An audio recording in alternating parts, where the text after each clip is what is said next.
चलिए हम लोग अभी है एक हमने पिछले वीडियो में बनाए थे गंगा नदी पर 7 वाक्य में अनुच्छेद, और दूसरा वीवीआई क्वेश्चन है कविशु कालिदास। बिहार बोर्ड में पूछे जाने वाली जो इस बार फरवरी में एग्जाम हो रही है, ये 2 अनुच्छेद में से एक अनुच्छेद तो निश्चित पूछी लेगी, है ना। तो क्वेश्चन है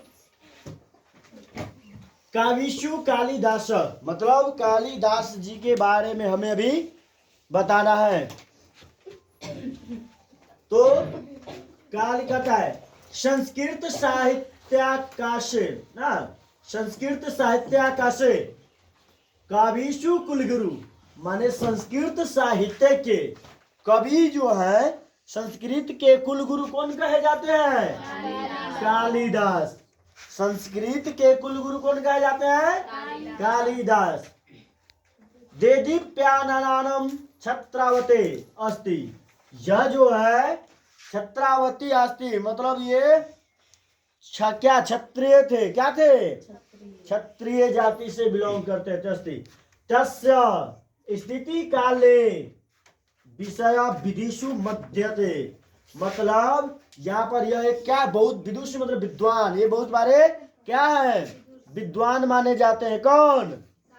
कालिदास। विदुषा विदुषु, एक चीज याद करें, विदुषु से एक चीज याद आ गया हमको।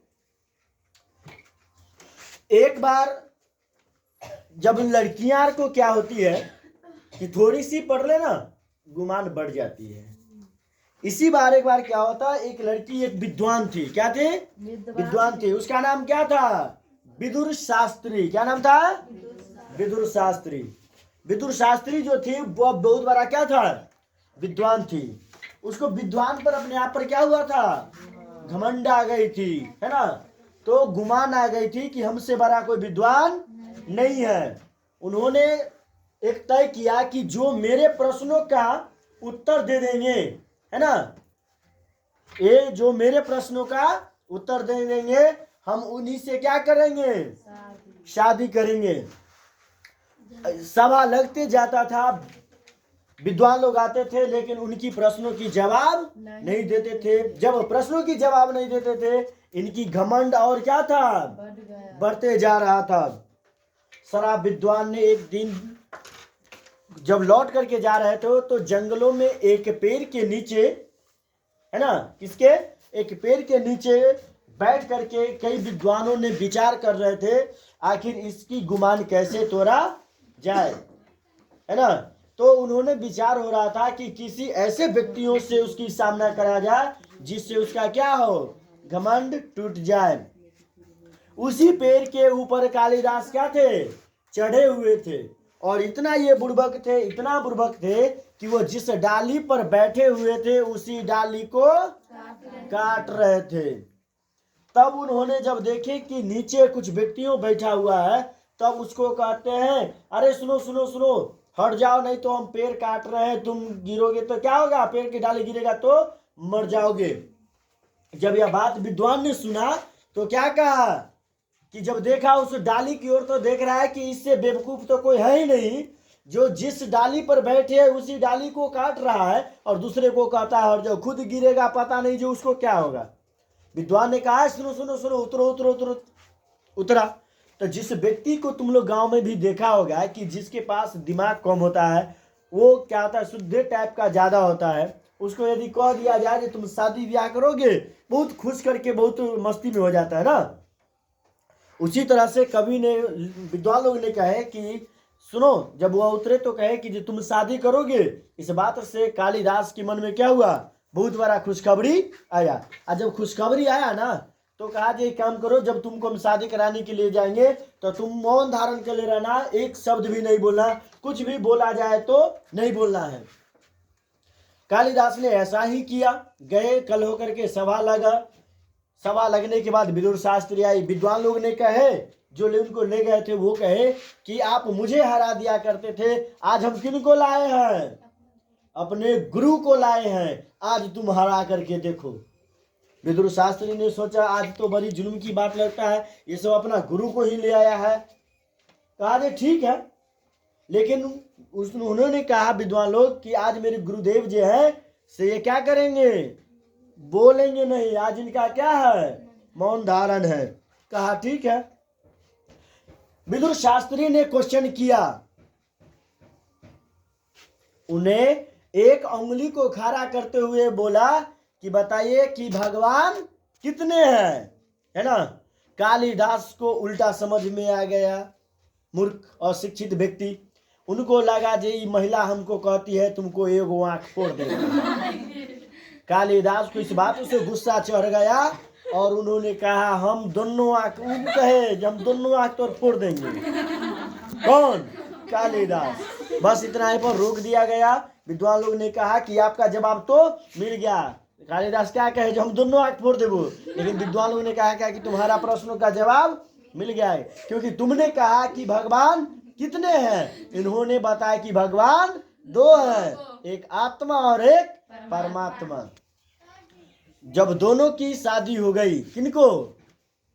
विदुर शास्त्री को और कालिदास को।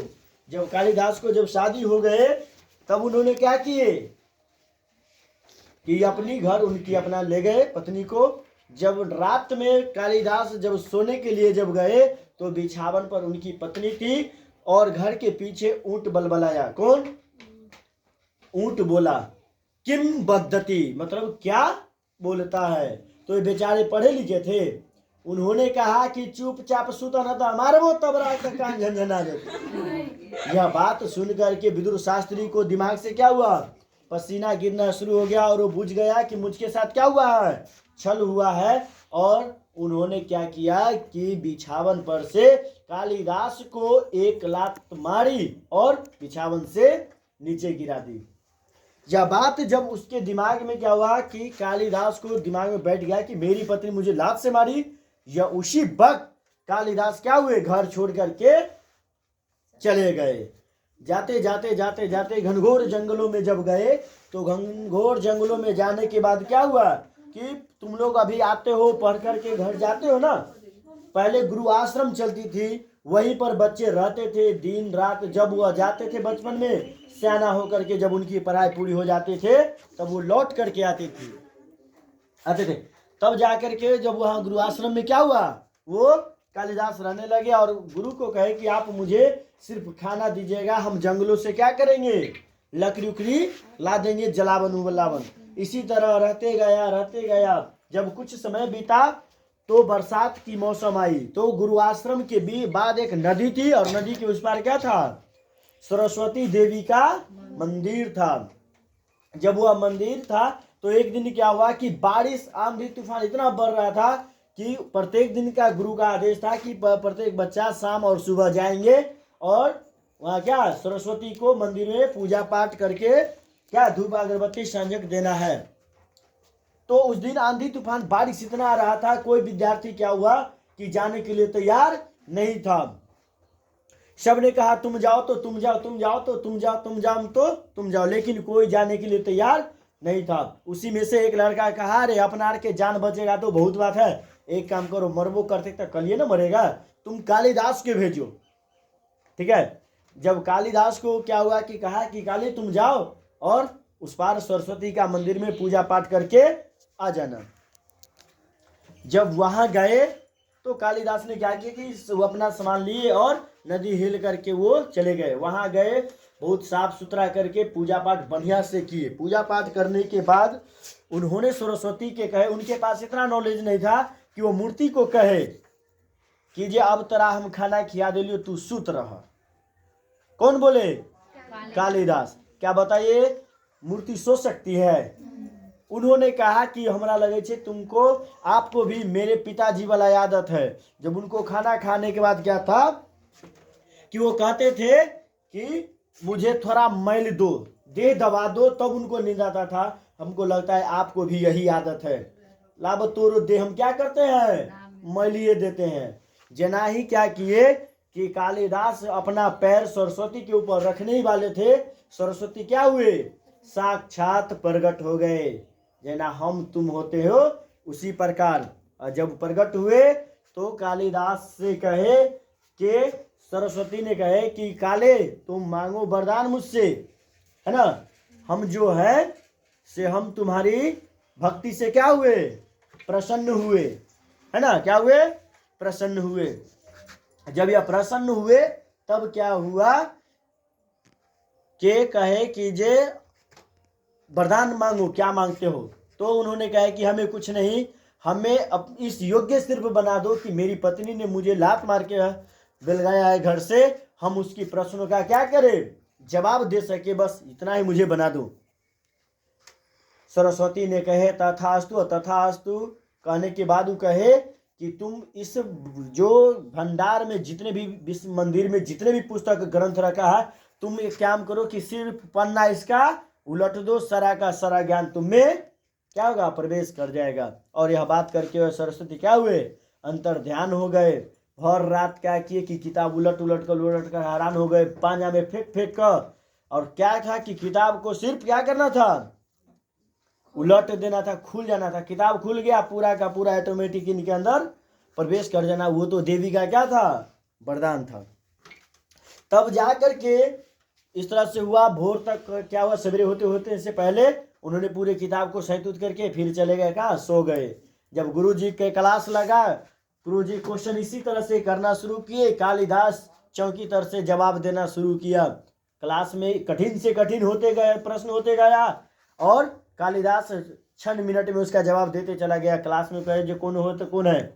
इस तरह से जब पता चला कि कालिदास नहीं खोजाश हुआ, तब जाकर के कालिदास सामने आया और पूरी रात की कहानी अपने गुरुदेव से बताए। गुरुदेव ने क्या किए, कालिदास को अपने गले से लगा करके और पैर छुए। जब कालिदास को उन्होंने आशीर्वाद दिए और बच्चों के कहे कि यदि किसी दिन भगवान कब किसके रूप में आ जाएंगे, किस कहानी में आ जाएंगे, किस रूप में तुम्हारे पास आ जाएंगे। इसीलिए विद्यार्थियों, जो भी काम करना हो अपने स्वयं करे, किसी और की अपेक्षा न रहे।